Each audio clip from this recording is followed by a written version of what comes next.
Chairman Woods, good to see you again here. You wanted Governor Abbott and Democrats wanted Governor Abbott to sign this veto for the THC ban. Is this a victory for Democrats?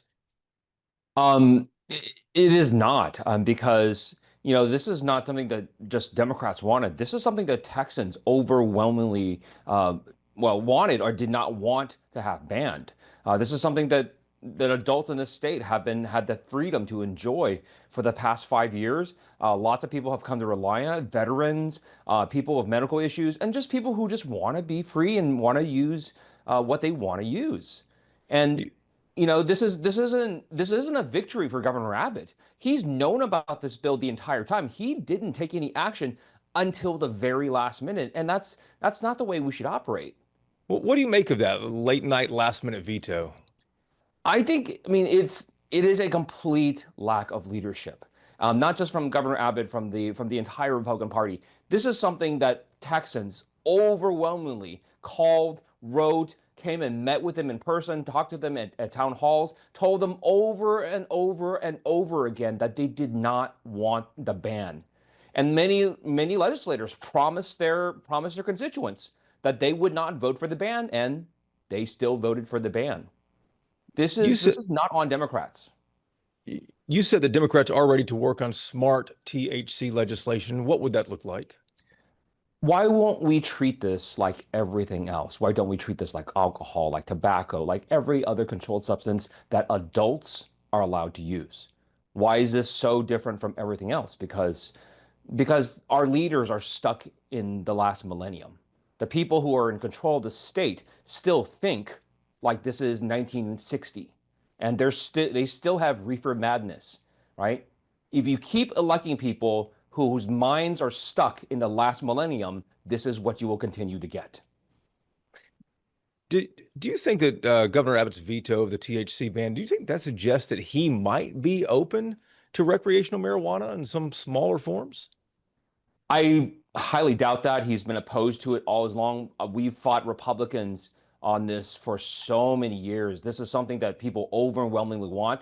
States all around our state have already legalized it. The nations surrounding our country have legalized it. It's silliness.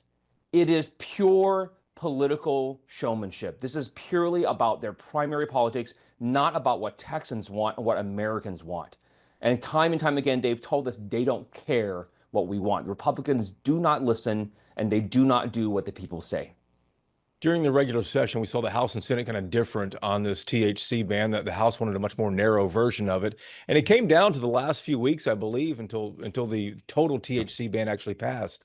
Can But the legislature get around some type of legislation in 30 days, do you think, to narrow this down, or are we going to continue with the way it's set up now? I don't know, because again, the parties we're dealing with are Dan Patrick, who wants a complete ban, whose ideas of what drugs are, what things adults can consume are based literally in the last millennium, in the last century. And Governor Abbott, who is too chicken to take an active stance on all this stuff. He could have put his foot down during the legislative session and said, nope, I will veto that bill. This is the way it needs to be. He could have done that the entire time. He chose not to. He chose not to because he did not have the courage to go and deal with Dan Patrick. What do you think the end session is going to look? What do you think the end legislation is going to look like this special session for THC? I hope, for the sake of all Texans and the Texans who have been clamoring for this all along, that we have a sensible, reasonable regulation that keeps this stuff out of the hands of kids, makes the product safe, but gives adults the freedom that Texans deserve and have demanded. Do you think anything less than a total ban is going to pass the Senate? I don't know. And that's up to Lieutenant Governor. And,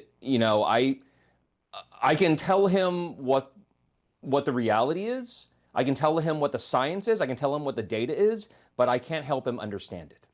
And if we keep electing officials who simply cannot or will not understand reality, we have to deal with that at the ballot box.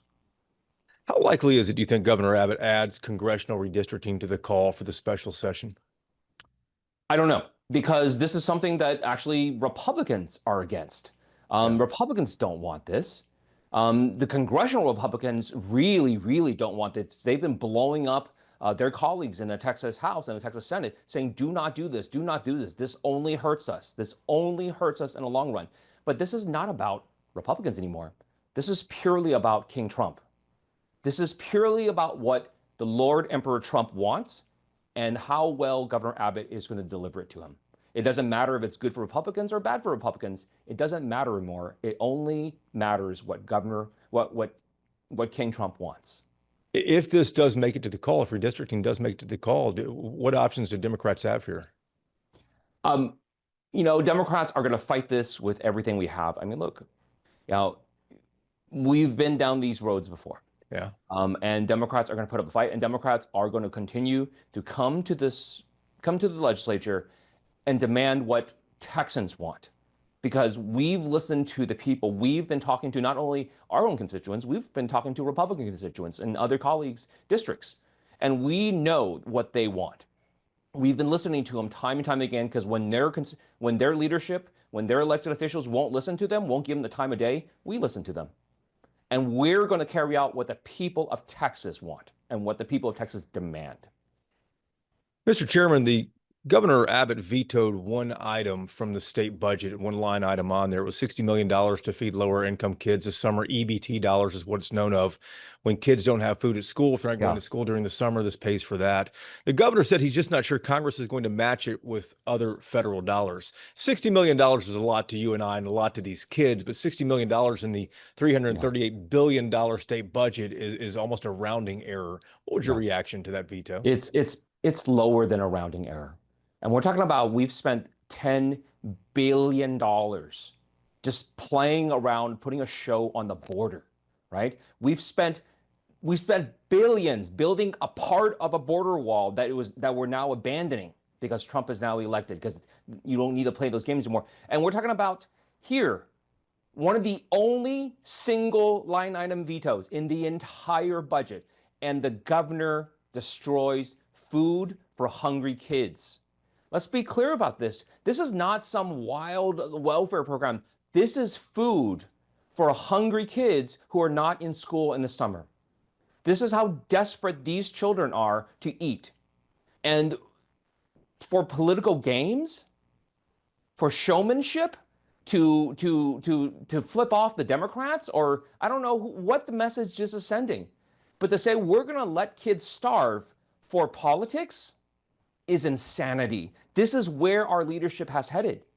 And I think the people of the state need to recognize how awful, how inhuman, how unchristian stealing money from poor kids who will starve during the summer is.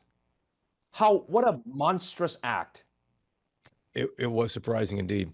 Mr. Chairman, thank you for the time as always. Thank you.